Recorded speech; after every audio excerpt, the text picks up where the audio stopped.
Hi there, it's day, I don't know what day, maybe 27 of doing daily insights on business and branding, and today I have wrote down like 4 of those for you, and we'll start with the one on business. It's on organizing a team and how to work efficiently, right? So sometimes team members are not on time, and I've had this problem with the lead generator that we hired for a week, and she was never on time on the meetings. And at first that was fine with me, like some mistakes happens and we all have fuck ups, but when it becomes consistent, it's irritating and it creates a conflict. And I saw that she's not being respectful of me or of the team, or when people are not turning on their camera for the client, I also hate that. So I sometimes think it's disrespectful. But when we have a specific problem, people are not on time. I listened to Lila Sermozi video like yesterday, and she said it's not because people are disrespectful. Sometimes you have to dig deeper. Yeah, some are actually, but they are not like 100% of all the cases that we have. Some people are just having hard time saying no to the previous meetings they are on. They can't jump off the meeting without saying proper goodbye or finishing the call, or they do not like putting people in uncomfortable situations, so they just do not know how to say no. And that's perhaps me. I'm learning, I'm on my way to get there, but I've noticed that over years I know when sometimes I should be getting off the call and I should be saying no to the client. When my teammates, designers, they do not yet know how to say no, because we had calls and sometimes I have to lie to the client that we have other meetings so that we wouldn't have really long calls of 2 hours or 3 hours, so we just cut it short. And I would jump off the call and our designer my designers would just stay there and they would be talking to the client, listening to him for 2 to 3 hours. And then they are mad because client is taking up all their time just talking. So that's the skill you should be learning, controlling your time and saying no to people when it's necessary. Or people might also have problems with organizing their calendar or remembering deadlines. I have it myself with non-related to work stuff. But if we are talking about work-related stuff, should be just having a calendar and organizing it all. And yeah, it's not disrespectful, but it is problem in organizing your time and schedule. So yeah, digging deeper into the problem and solving the core thing is really important, just not getting pissed at people, but really figuring it out. And that's what I'm learning from this Leila Moses. She's such a wise woman, I would say, because in those unknown situations for me, I might get irritated or I might start getting angry at the team when I should be figuring out what is the problem, what is the core thing then. Second thing, this thing was from Chris Williamson, if I'm not mistaken. Being consistent doesn't guarantee that you will be successful, but being inconsistent guarantees that you won't. Yeah, these are just opposite statements here, and I guess he said that because he just shot 900 pieces for YouTube, and yeah, that's my philosophy. I guess I shared that previously somewhere in these videos, that doing these videos consistent. Sometimes I'm not ready for the video, sometimes I don't have my hair in place and I'm wearing a hat for that. These are really often occasions.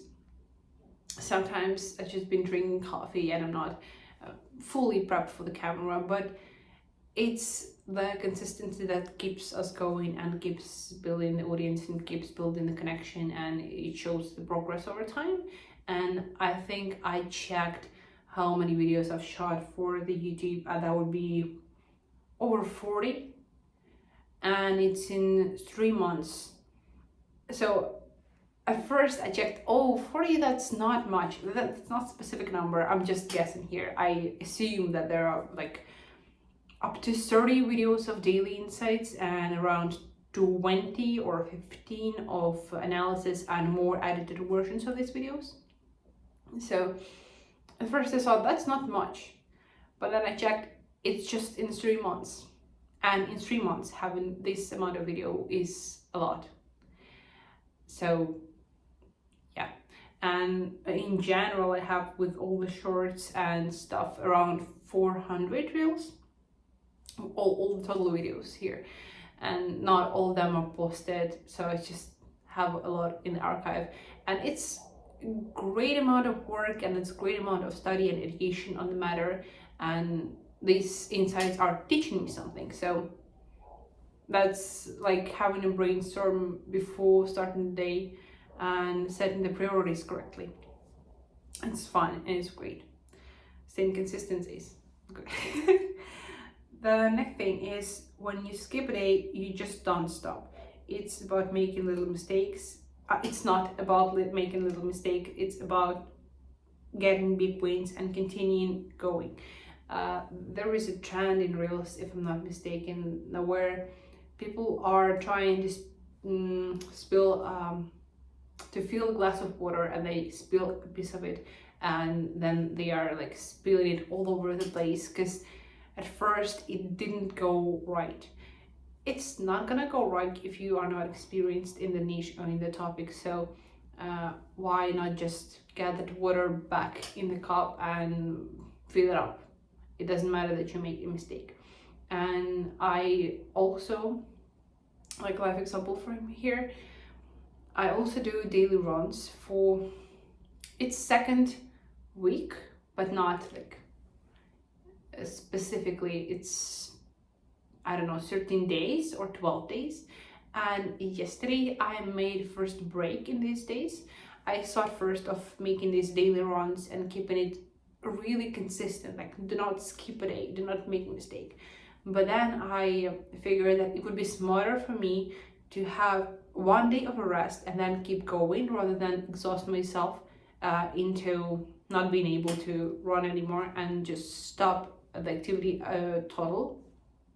And why am I doing that? Because muscles are, they're not bulking, they are getting stiff over time, and it's harder and harder to run every day. So after a break, your muscles are rested and you run better. And I feel that right now, like today, I want to really hit the run, and I'm waiting for the evening because I'm well rested and I'm prepped for that.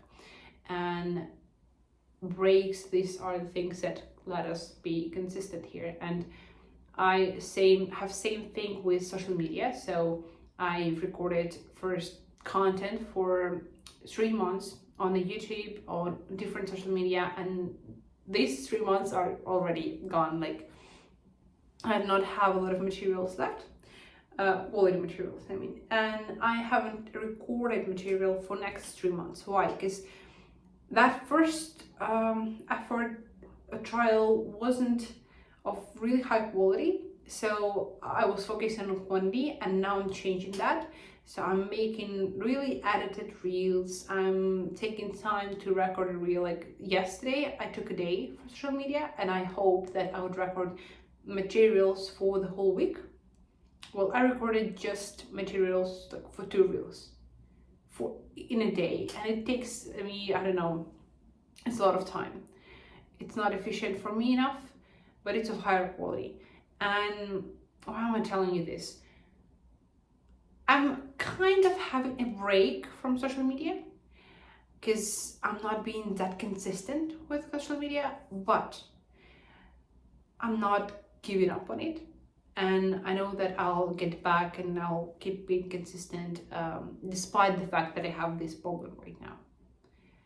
And then I will get the result. It's like circles of iterations. It's all about having loops of improvements. And last thing is really philosophical. Worrying doesn't mean improving your performance. And that's true. I wrote this down for myself just to remember it, because I often worry a lot about business, about all this stuff, when I can't figure out the decision I should be making here, I'm worrying a lot. But then I can stop myself and I'm like, what is the calculated mathematical decision here? What is the rational decision here? And I often know the answer. I know the answer like 100% sure. But the problem in making a decision is our irrational part. How do I feel about it? For example, I have a project we should be starting this day. And I have a designer that I promised this project to, and she's on holidays. She's not available for a week. And I feel bad for giving this project to other designer, but I do not have like a lot of choice. I can't blow up a case just because somebody's having rest, right? And that's not a rational decision, but I just feel bad for taking away this case from the designer. I feel like a bad person, but I just made rational decision without any connection or without any tears and love. So that's how sometimes things work, and if I'd be worrying about it, that wouldn't help the agency. I just should be keep going and keep searching new cases for that designer, and that's it. Yeah, that's my plan for the day. I should be searching for new projects for the agency and onboarding them. So have a nice day, and I'll see you tomorrow.